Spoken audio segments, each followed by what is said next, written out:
Hi everyone, apologies for the delay there. I was having a couple of slight technical issues, so yeah, apologies for starting a little bit later than usual. Welcome to webinar 4 of a 5-part series of Scopes Disability webinars.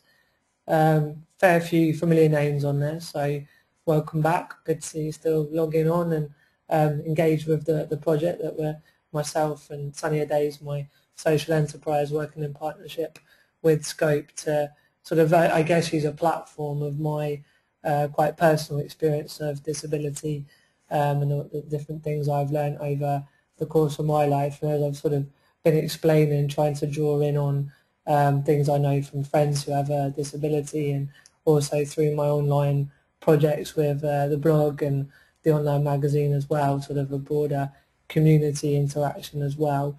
We've got some exciting plans coming up in the new year, so watch this space for that. But at the moment, we'll press on with webinar 4. So it's Independent Living Part 2, and for those of you who haven't been on before or weren't on it 2 weeks ago at Independent Living Part 1, essentially Part 1 encompassed kind of employment, housing, equipment and transport. So it was actually quite a lot going on in one webinar, and we had a sort of whistle through all of that. Whereas this is going to, as you'll see in a moment, purely on personal care. The reason I've chosen just to do this one as a whole webinar is it is quite an intricate area to sort of understand, and it won't maybe affect a greater appeal of people or greater amount of people overall in terms of someone that maybe needs the level of care that I do, which is 24/7. But I think there's still a lot of people who require an amount of care, even if it's an hour or two a day. But there's a lot of responsibilities that come with being in charge of your own care, having personal budgets and looking at personalisation. So I want to sort of go through that whole process with you all. Again, sort of run through the technology. For those that haven't been on before as well, you'll notice that you can't see myself actually on a video here. It's just you can hear me talking live. And as I then change through the slides on my screen, you'll then see that changing on your screen too. And you have a chat box, so if anything pops into mind, by all means write something while I'm talking, and I'll sort of do my best to keep an eye on the situation. But if I do miss it, or I might choose to leave it till the end, because there will be a Q&A session at the end. So that's the sort of technology covered. Press on a little bit. Apologies again for those who have seen all this, but it's always important for people who are attending the first time just to see that very cheesy picture of myself, and that's the guy at the other end of the webinar talking now. So I'm Martin. Personal experiences, I've already mentioned I have a disability, and my impairment is called spinal muscular atrophy, or SMA, and that means that I use a wheelchair for all my mobility to get around all day, every day. As I already mentioned as well, I have care 24/7 and various other bits of sort of adaptations and equipment to help me live independently, which obviously we covered a couple of weeks ago as well. But I've got a master's degree. I went to Coventry University and studied economics bachelor level, and then a master's degree in marketing. I've been living independently in London for 4 years, which, as you can imagine, not living originally in London was a big move, but something that I'm very glad and proud that I managed to do, as there was a big upheaval during that process, but it's very much been worth it. Have a pretty hectic social life, lots of travel going on as well, and in 2 weeks' time, hope you can log in for that. We're going to be looking over at some of the more leisure and travel aspects, and really it pulls together everything that we've been talking about quite nicely, the sort of foundations and the need for education, social inclusion, going into sort of the areas around independent living, including what we're doing today. But all of that really, in my opinion, is all about accessing sort of everyday fun and, you know, other sort of rarer bits of adventure and fun like holidays and things. So we'll cover some of that in a couple of weeks' time.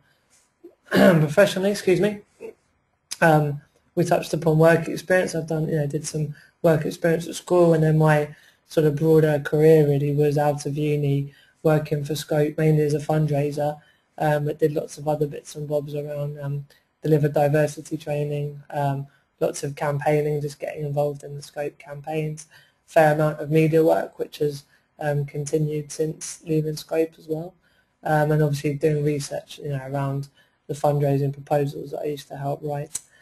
Freelance journalism, so done bits and bobs for Disability Now, and now running my online disability magazine called Disability Horizons. So if you haven't had a chance, have a look at that.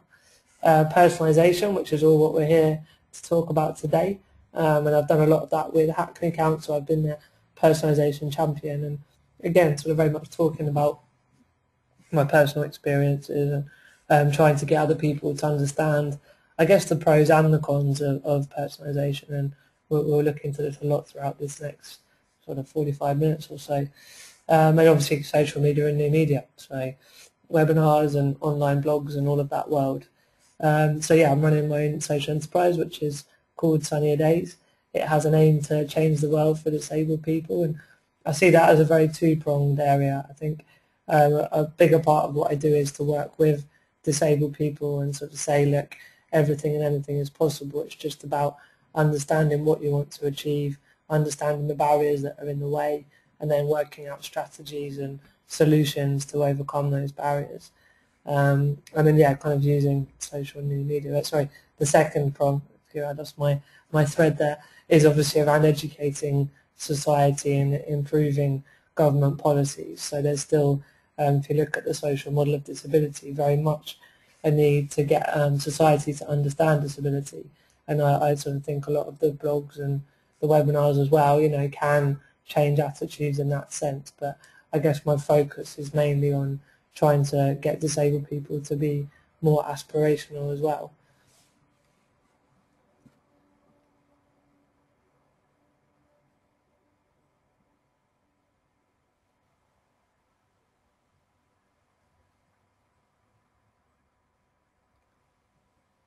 So move on here.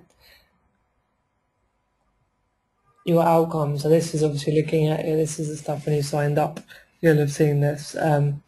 Understanding your social care assessment, gaining the tools to reach your outcomes with your personal budgets, recruiting personal assistants, which is a big important part of this, and looking at the whole process of that really.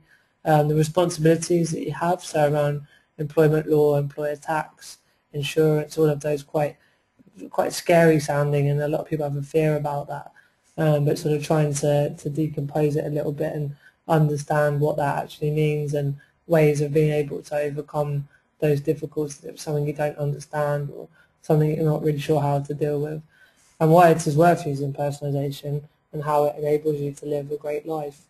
So obviously that's my big message really, is to sort of promote personalisation from your genuine personal experience, but I think to be more rounded and fair, that it won't always be right for people, and that there are actually different levels of it as well. So sort of looking in more detail, we're going to cover what personalisation means, what to expect from your assessment, how to deal with potential issues, recruiting personal assistants, we mentioned, offering and accepting the role, day-to-day, retention and new outcomes. Give me a shout if the technology is okay. I had a bit of a starting up, there was a bit of a glitch, and I think there might have been a slight glitch a moment ago, but I'll carry on as we are, and if I don't hear anything from you guys, I'll assume that all is well. So what personalisation means, well, I've just brought a quote up here. It enables the individual alone or in groups to find the right solutions for them and to participate in the delivery of a service. From being a recipient of services, citizens can become actively involved in selecting and shaping the services they receive. So, really when I sort of come back to what I said earlier, it's very much about an individual understanding what they want out of life and having goals and aspirations, whether that would be in work or, it could even be independent living as a goal in the first instance, but beyond that, around sort of work and leisure or maybe travel and other just things that people want to do in life, and then really working out what the barriers are. So if someone like myself has a physical disability, then there's obviously various things that need to come into play to support me to get out there and live that life I want to and achieve those goals I have. And I think personalisation is a bit more than care actually. It's not just personal care, it's sort of the whole solutions and different strategies and practices. I think, as I mentioned at the bottom of this slide here, the 3 phases that I would sort of say from my personal experience, where the first area was going in to university. So I think, when I about 18, 19 years old, I left to go from my hometown and my parents doing basically all of my care to then go all the way to Coventry. It was all the way, and it was about an hour and a half from Cambridgeshire, but it felt like a very long way, and obviously mum and dad couldn't do that care for me if I was to stay in the halls and interact with my fellow students. So there was quite a big upheaval of a move, but it wasn't sort of fully fledged personalisation as I know it sort of now, or when I first moved to London. That area was much more based around sort of paying the direct payments that I'd had in a beginning assessment around my cares. And that was paid straight to the university, and they did all of the recruitment and the training, and if someone left they'd find cover and find other people and recruit again. So really, as much as I just had to deal with the day-to-day of ensuring that my carers would look after me appropriately, there wasn't a need for the sort of more administrative side. So it was an interesting move to get used to other people doing my physical care, but it didn't involve some of the bigger responsibilities that I now have sort of taken on and learnt to deal with. Then obviously when I moved to London, so I meant having finished my masters, I went back home for a year and I started working at Scope in an administrative role in HR in St Ives, Cambridgeshire.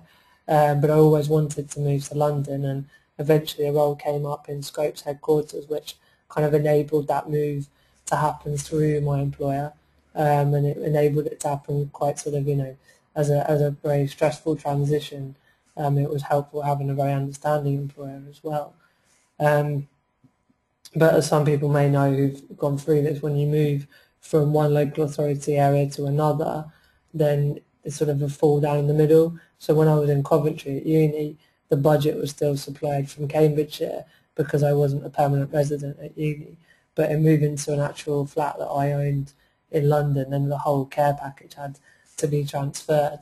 So there was a lot of issues around having a new assessment that would take weeks to get set up, but with the old local authority ceasing to pay the payments as of leaving Cambridgeshire. So there's that kind of falling down the middle, and that by this point I was very much in control of who my PAs were, recruiting them, training them, doing the PAY, and we'll come into all this later. But it was all very much just around the care based, and then finally, as we'll look at as well, the outcomes pilot is something a bit more recent that I've gone on to, and that's where the care was one of my outcomes, but there was much more life related outcomes. So it was a bit beyond just the nuts and bolts, it was more aspirational. So they're the 3 areas that I covered.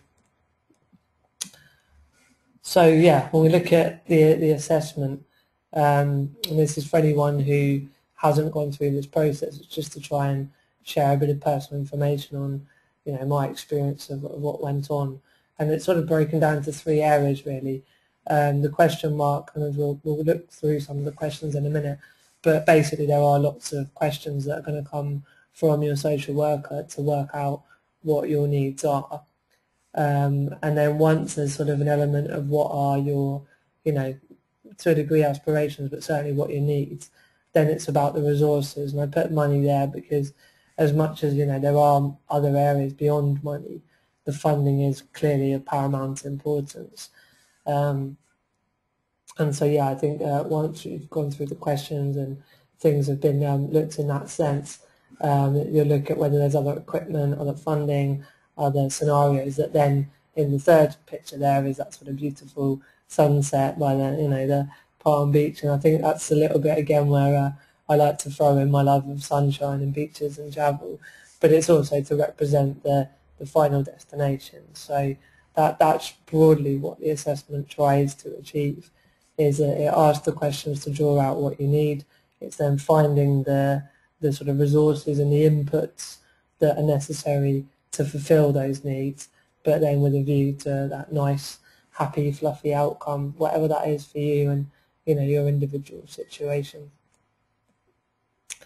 So the types of questions, there's a lot around personal care. So there would be things for me about if I'm able to shower and things like that on my own. So that would kind of work out a level of which the sort of support I would need. But personal care isn't everything to do with the social care funding. There's also household tasks. So for example, I'm not able to wash the dishes or to cook food or clean the house myself. So as much as I need very direct support for me to stay sort of dressed and washed and all of that sort of direct basic stuff, there's the next level around the things that I need to keep my surroundings in order and in place, and be able to live sort of comfortably and happily in that sense. There's also a lot around health. So I'm fortunate in a sense that despite the fact that I'm in a wheelchair and I need a lot of help with movement and the things I've just talked about, I'm not particularly in pain or have to use any sort of medication or machines sort of so often. I think every winter I have to be a bit careful about chest infections and that sort of stuff. So there are sometimes I use a sort of cough assist, but generally there's not a lot of my sort of inputs to help my needs that comes into play. But obviously if there's questions around medication and using machines and things, then that would also be a part of what someone would need. Accommodations, so working out if the house that someone's living is appropriate or if where they're going to move will be appropriate, and that all kind of makes up of the bigger picture of what's needed. And also emotional needs. I think obviously there's someone who maybe has a learning disability or behavioural difficulties as well, that would be very linked in with emotional needs. And there's also another side where even if the impairment is much more physical, there's still a big area around if someone has emotional sort of intelligence or ability to deal with the level of responsibility that does come with personal budgets, and that's sort of a decision that would be made between the individual and their social worker as well. But I think that comes back to having an awareness of your own identity and your own strengths, but also your own weaknesses. And if the fear is that maybe you do get stressed or that sort of area of life easily, then it would be looking at monitoring that within the personal budget scenario. So sort of two probably different areas of emotional needs, but there will be questions on that. And social activities, so really the whole, what is it that an individual wants to do and what do they get up to and go out and do with their friends or whatever. And again, the social care package should underpin and support those activities. So as we all know, silly to ignore really, there are a lot of government funding cuts and potential cuts in the future, and it's all a very uncertain world with social care funding, but there are basic levels of legal rights that should sort of ensure people get the level of support that they need. But when being asked these questions, it's about being sort of very honest and aware of your impairment personally. So I've put the top tip is consider your limitations fully. So I'm by no means saying over-egg the situation to sort of get the level of care that you need or more than the level of care you need. But I know from my side, because my attitude is of quite a positive nature, I'd almost, when I had my first assessment, talk about, if a drink's left out and, sort of someone's helped me to go to the toilet, I'll be okay for 2 or 3 hours. So suddenly the funding's taken out for that afternoon, but then actually if I have a work meeting or I just actually do need the toilet, because sometimes it happens, then actually I'm going to be stuck. So the realisation, which was quite a hard one for me in my sort of earlier years, early 20s, was, although I've always kind of had someone around with family, friends, and then at uni with the full-time care, there was still this sort of inclination to give off such a positive vibe that you sort of explain the actual needs that you have. So there's a big thing about really taking some time to sit down and think about your own impairment and your own limitations, and to make sure that that's articulated properly when looking at this kind of assessment. And then hopefully, with any luck and with any general rationality and judgment, then it should sort of tick enough of the boxes that enough of the funding is secured. But I'm sure you've got your own stories and, you know, heard other stories of people that have done that and still not got the level of funding, and then that's a whole other road to go down, and probably something, you know, you can always get in touch afterwards if there are issues going on in that world at the moment. But I think this sets out the sort of general scene of what we're looking at and what we're dealing with. But, you know, feel free to pitch in on any comments now or at the end as well. So, planning and getting started.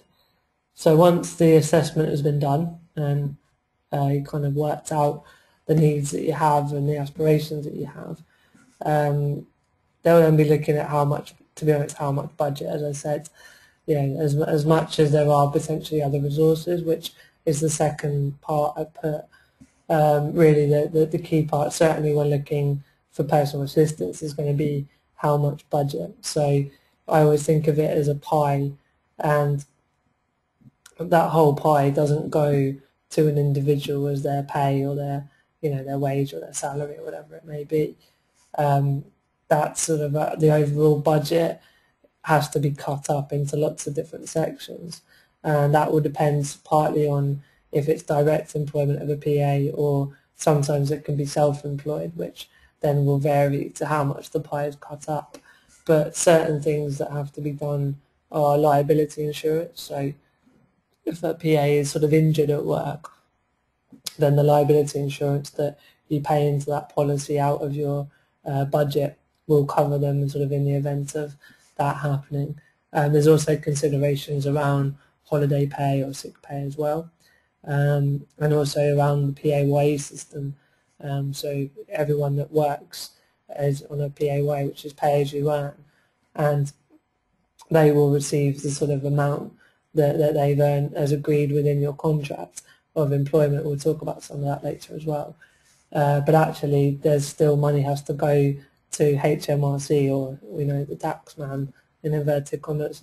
And so, yeah, you have to kind of understand all of the figures for income tax and for national insurance contributions. And I'm aware the more I talk about this, it just makes it sound more and more confusing and maybe a bit scary too. But actually, this is something that a social worker should help you with, or if there isn't enough support, you know, there are other places such as Scope Response who would be able to sit down and help work out this stuff. And I think the other part to say now is that once the planning and the getting started is done, then that's it for quite a long time. Obviously, if the budget changes in the future, or, you know, other things could change, then you might have to revisit it. But as long as you spend enough time making sure everything is in order and correct at the beginning, then, you know, the PAs will be happy, the taxman will be happy, everything else will all be in order. But that all comes back to looking at the budget that is available and being able to sort of dissect that and cut that up into the appropriate amount. So once you've done that, as I said, you can work out what the actual day rate can be for a PA. And as we look into recruitment, that's going to become necessary to explain in your advert what the amount is going to be for any person that does the care work for you, and obviously the hours as well. So you could probably pay someone a higher amount for less hours, but if, like me, you need someone 24 hours, 7 days a week, then actually I've boiled my budget down into more of a day rate. So there's an overall amount that's paid per 24 hours worked. So that would always go on a job advert as well.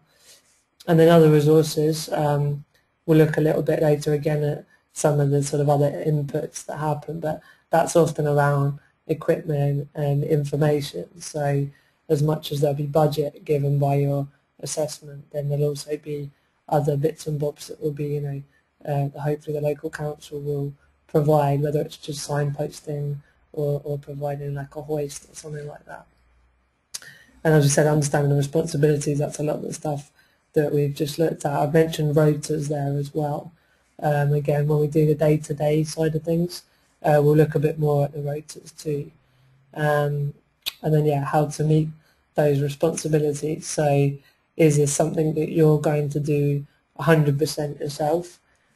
So literally, create the rotors and do the job adverts and do the job interviews and offer with the contract of employment and all these processes we'll go through in a moment?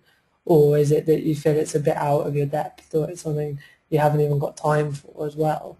In which case then there are other organisations that we'll look at too who can assist. So just to kind of, we will go through the process much more logically and in depth, but it's important to see here the importance of planning before you get started and taking stock of the situation and making sure that you're not overspending the money anywhere when all the different considerations have been thought of beforehand. And if that's done, then I think the rest actually can and will go a lot more smoothly. So sourcing external support. So this is where I sort of put about in-house and out-house. So that's really about whether you do it or whether you find other people. And there's just a list really, and it's not an exhaustive list. And I've tried not to go into too many specific details of people or places, because I think it maybe would depend on areas. And we know from other webinars people log on not just from the UK, and sometimes it's abroad as well.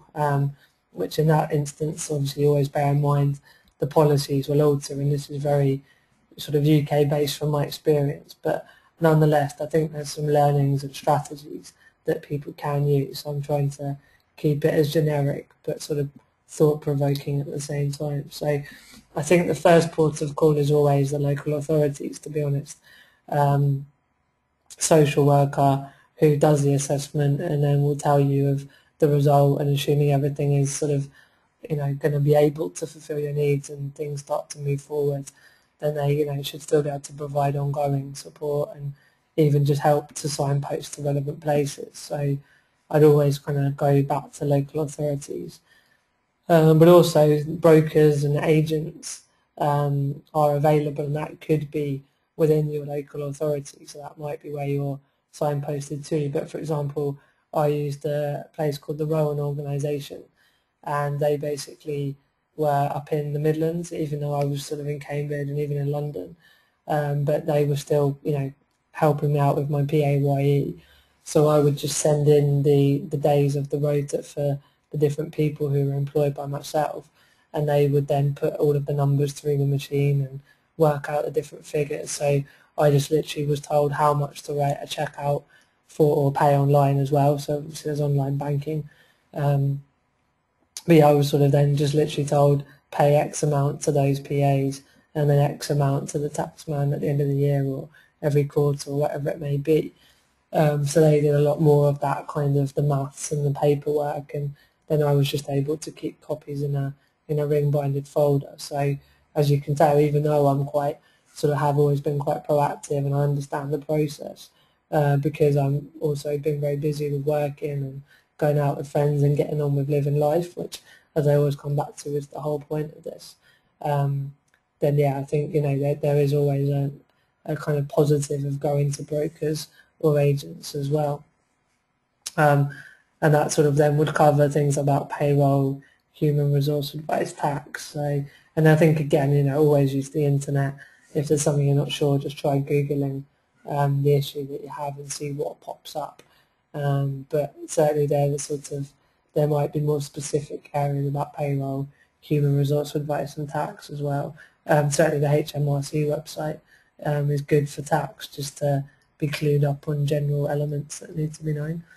There's a National Centre for Independent Living, so a lot, actually more now. When I delivered these slides about a year ago for Hackney, this was still very relevant, but it's become more and more relevant that there's a lot of focus around user-led organisations in local areas. So the National Centre for Independent Living is a sort of umbrella body that you can go to their website and then they'll give information about maybe what the most appropriate local area is to you, and that local would just give very helpful, relevant advice on all these different issues. And that's the next point I've obviously put. We've got the Office for Disability Issues website, so there's loads and loads of reports and statistics and general helpful information on there. So if you want to just sort of get a bit more clued up around general disability rights or more specific things to do with personal care, then absolutely get on there as well. Disabled people's organisations, so one of those kind of run, seal, quick dry and Woodstain does exactly what it says on the tin moments, but obviously they're organisations run by disabled people, which isn't always the case, but the ones that are available, such as two I know, which is HAFAD, which is Hammersmith and Fulham Action for Disability, and also the GMCDP, which is the Greater Manchester Coalition for Disabled People. They're just two I've picked out, but many more exist, and they are just very clued up and willing and able to help support on a whole raft of different things as well. National Disability Charities, of course, Scope. I've put in brackets face-to-face, so there's a massive network called Face-to-Face, which is much more around supporting parents of disabled children as well, and then Cheshire Disability, and there's Radar and many others as well that are much more holistically sort of for disabled people all over the UK. And then finally we've got disability specific charities. I've put the JTSMA because, as I've said earlier, my impairment is SMA, spinal muscular atrophy, and ever since I was a young wee lad, they were able to support first of all my mum and dad and later on myself into all those different issues that you face growing up, and access and education, and going out with friends and how to access care and all the things we've talked about. So that sometimes can be a bit more relevant if it's actually specific for your impairment, but hopefully there's lots of different helpful signposted links there that one way or another, once you've identified sort of where you're at with your goals and your barriers, they can help provide a mixture of solutions to you. So recruiting PAs, so we've been through bits and bobs of this when I was sort of setting the scene and looking to get started, but obviously once you've sort of worked out how you've cut the pie up and you know exactly what you need, there's a job description. So for me, I was able to access a job description through my social worker, and it was a template that I then altered, but it just helped to lay out the different tasks that I would need assistance with. So anyone that was looking into maybe coming and working with me, they understood the general layout of what would be expected of them. So advertising, so obviously no one's going to just come and knock on the door and say, I hear you need a PA, here I am. You obviously have to communicate and put that word out. So I think sort of a few years ago that would have been probably very much local, and that still is the case and is a good place to start, and that could be a job advert in a local newspaper or a sign up in a newsagent window, all those types of things as well. But actually I think as sort of Europe has opened up, and this is going to come back to my sort of personal experience, but by advertising on the internet, which is another part alongside the fact that Europe now has freedom of movement of labour, by advertising on places like Gumtree and PA Pool, you'll find that people will will apply not just from your local community but from all over the UK and actually further afield as well. So I have two of my three PAs, one of which flies from Spain and the other one flies from Poland, literally to do a few days working with me and then they fly back. But because the flights are so cheap and the amount that they can earn is sufficient despite that additional cost of flying in, it actually works out very well for them.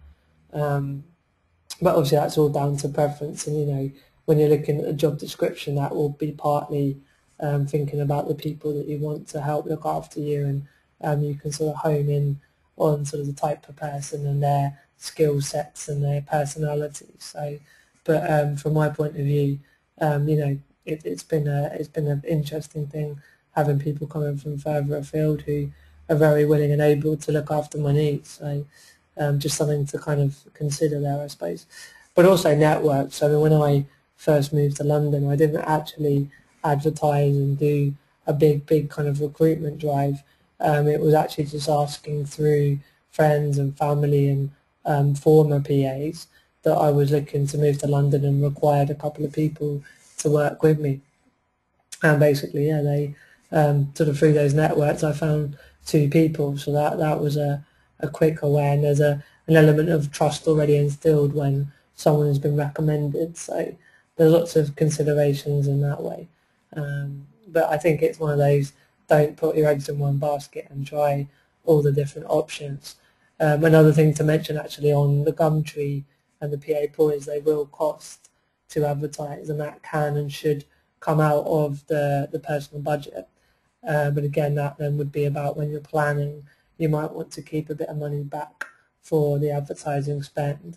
And if sometimes you keep money back for something like advertising, but PA stay with you for a long time and you don't spend that money, then there are ways of still spending the money before the council might ask why you haven't spent your whole budget. Because obviously, if you've not spent all the money, they might consider that they're overpaying you. So there's a few balance and considerations, but I would always recommend that you could, at Christmas time, sort of give a bit of a bonus to the PAs and thank them for their hard work, and that's totally allowed and legitimate because it's up to you how you spend the budget and the way you go about it.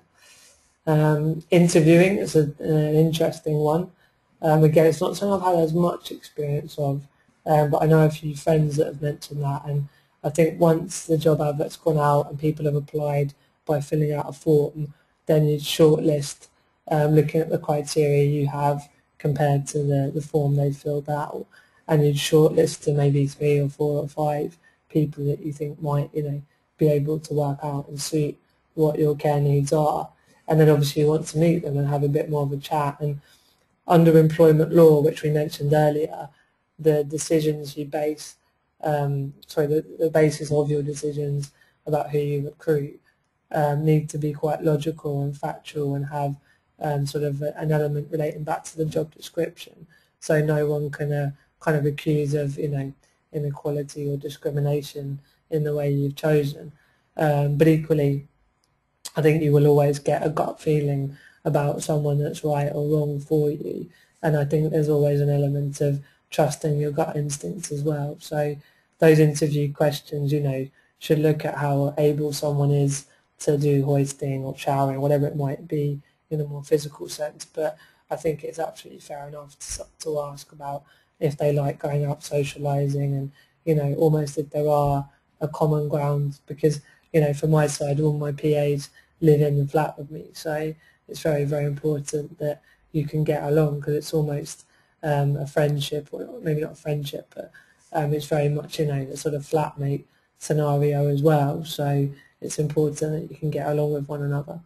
And the final point on here is CRBs, Criminal Record Bureau checks.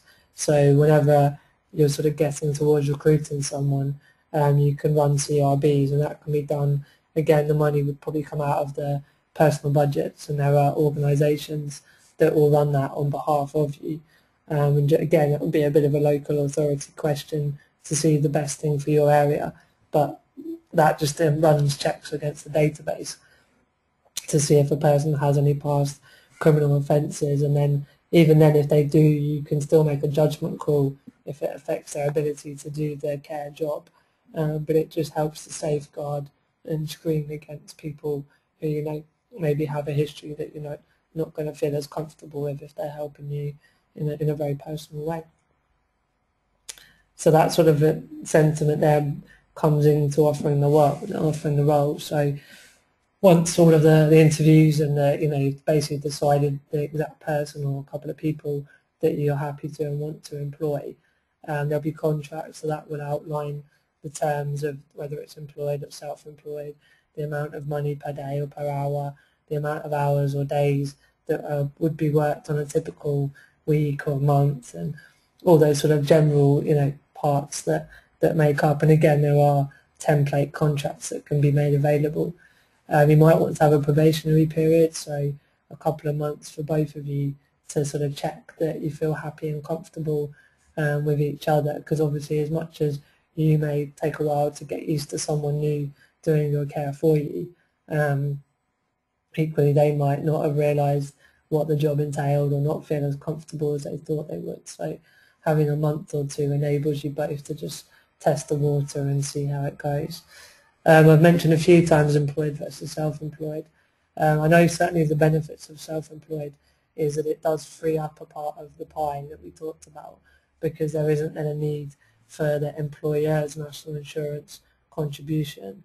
However, there are other elements to consider around if that person only works for you, and if there's, if they work for other disabled people as well, and there's a sort of rota as well. There's just general considerations that have to be looked into. So I think really what I would say there is always have a chat with your social worker and see if that's okay from their side, that you go down the self-employed route. But certainly if it's underemployment, then you need to be very hot on the sick pay and the tax and the holiday pay, whereas self-employment, it's sort of more put back on the PA to deal with, and there's definitely pros and cons of both for you and for your PAs.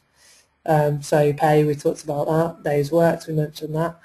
Notice period, so if obviously you want to cease the contract, it's only fair that the PA has a period of time to work out and see what they'll do afterwards, and vice versa. If they're going to leave and move on to new things, then they should give you a notice period so that you're able to recruit and find other PAs to replace them when they leave. And then any other entitlements really. So again, that's something that you can make a judgment call if there's any other bits you want to throw into the mix. But I think for me, one of the biggest difficulties with PAs has been it's not really a professional job that is acknowledged with qualifications or kind of career progression and sort of training days and things like that. And it's also a bit isolating as a job because you're not working in a team. It's very much one person on at one time and then go back to the rest of their life. So it's quite hard to make it sort of a job for life and give a PA sort of different incentives to continue staying on forever and ever. But that's not, not to say it doesn't work out for quite a long time. But yeah, the other entitlements might be a way of building into your budget things that are sort of more happy and positive for a PA once every now and then. Excuse me, I'm getting a tickle. So the top tip here is about the template, and I think really sort of I have a few templates here, and if not, there are other people that can help supply that. But by all means, get in touch on my email, which will be up at the end if you'd like those sending through, because I'm more than happy to help with that. So looking at day to day, we've got 3 points here: rotas, payday, monitoring forms. So the rotas, I use an Excel spreadsheet for this that lists all of the dates, and we sometimes even do it 6 months ahead. So all of my different PAs know the day that they are or they're not working, and it gives them a chance to plan around work with their own life, and they can swap if other events come along. So there's definitely something good about longer term planning with the rotas and making that available to all of the PAs as well, so they obviously know when they're due to come in and work with you, and they can sort of factor that in to their life as well. And you can also, a friend of mine the other day told me, share the rota on something like Google Docs, Google Documents, so then obviously everyone can just access that centrally.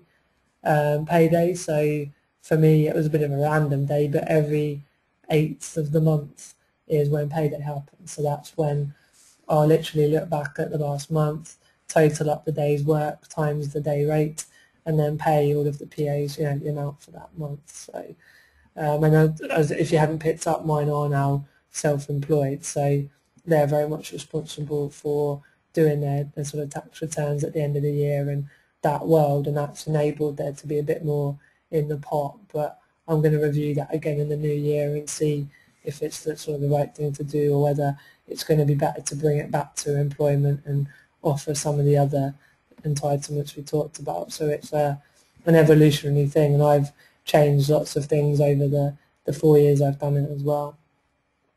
And then the monitoring form. So you've been given this budget of money that you put into your ring-fenced bank account, and that's how you pay the PAs who support you.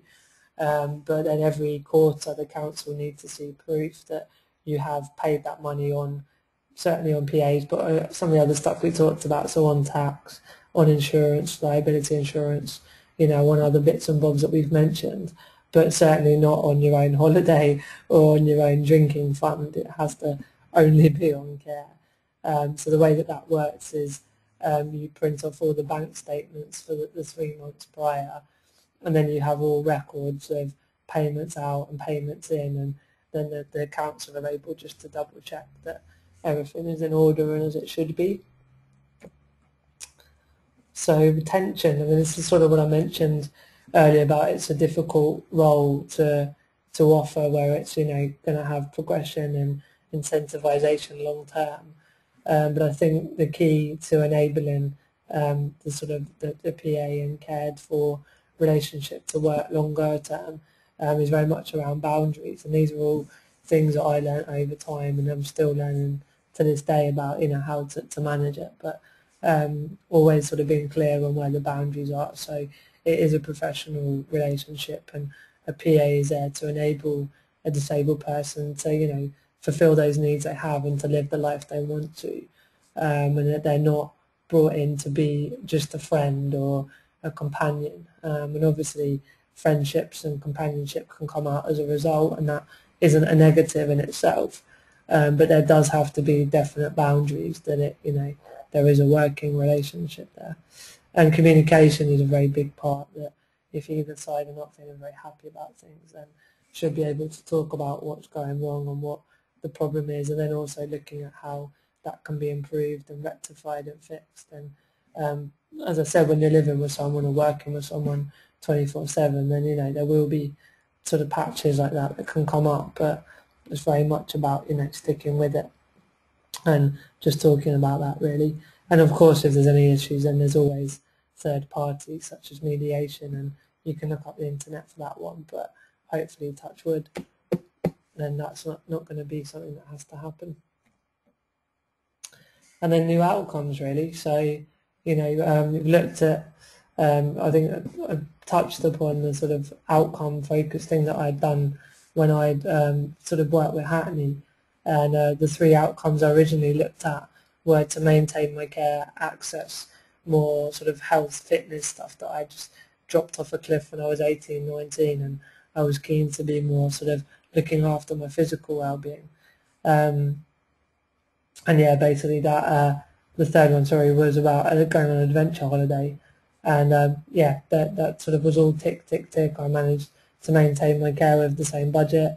I managed to go swimming regularly again, which hadn't happened for a long time, and that was around being signposted by the council to a local pool that had a floor that raised up and enabled me to get in the water, which I wouldn't have known about if I hadn't have put that as one of my outcomes. And they also referred me to a website around sort of holidays and adventure, and I was able to through the fact I work and through my own funding go on that holiday. So I think the outcome part is to sort of clarify it isn't always about having the money in the bank from the council.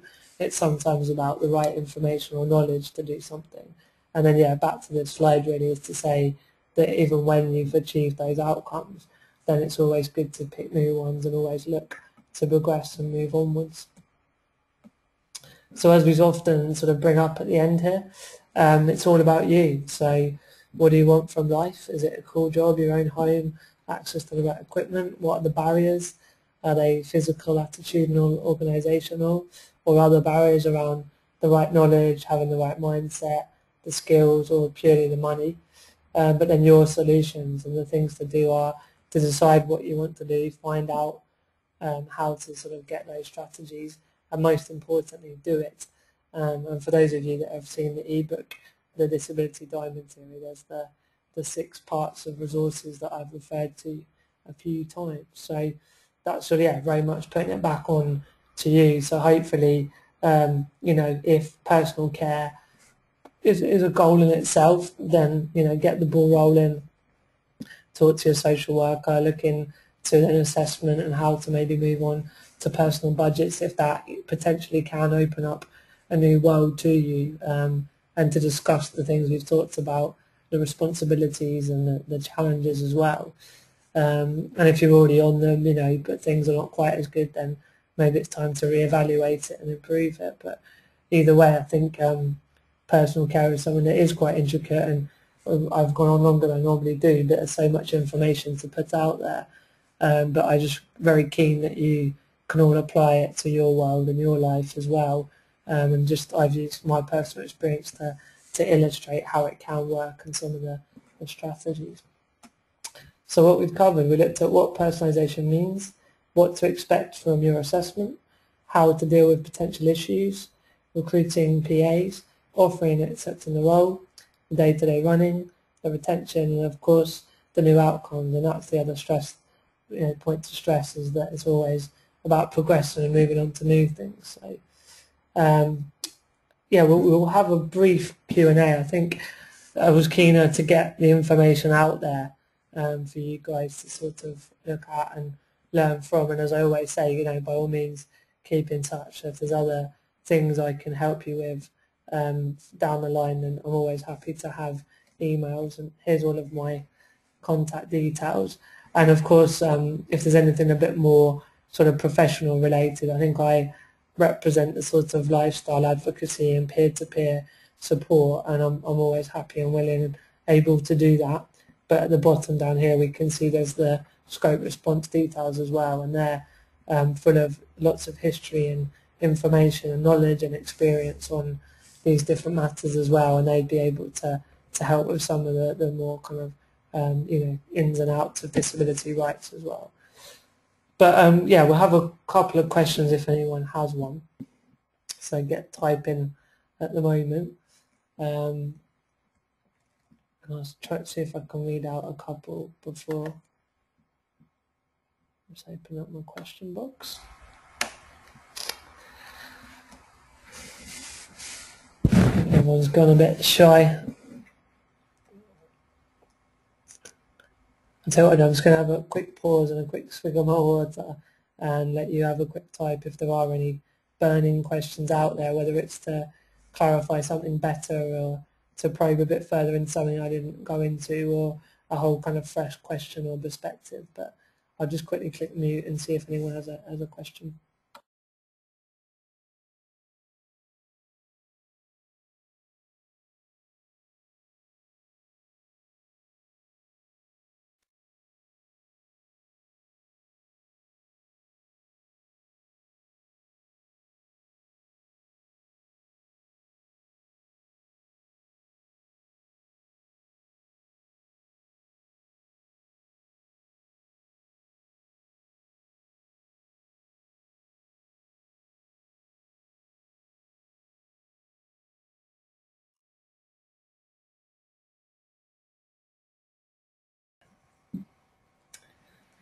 Okay, we've got a question from Shirley, who's basically just saying about, has there ever been any sort of times where I just didn't get on with the PA and there was sort of bigger issues that were at play that meant it had to end in the sort of, I suppose, the professional relationship, you mean, Shirley? No, I mean, no, it never has got to that extent at all. I think, as I said earlier, there's always going to be challenges and ups and downs just when, people are working with people. But to be honest, on the whole, I think because, there is a kind of element of having open lines of communication, then I think, there is that whole sort of positive angle that if you keep those open lines of communication, everything can be dealt with. And if there is some sort of absolute difference in personality clashes almost, then that's something that would have to be dealt with in a moment. But no, certainly from my side, that's never happened. So I hope that answers that question. I think there's a few more, but we are definitely sort of over the hour now, and that they are more just sort of around specifics. So I think what we'll do is, if you could send me an email to remind me of that, I'm always happy to have a longer Skype conversation as well. Just for those that can't see the question coming, it's just around how would you kick off the assessment process, because they've tried a few things and it's been difficult to speak to the right people, and someone else is just looking into the nuts and bolts of the contract just to share the general sentiments there. But I think these questions sound quite specific, so give me an email afterwards and we'll have a look into that for you and maybe set up a Skype call and have a bit more of a chat. Okay, so I think I'm going to log off.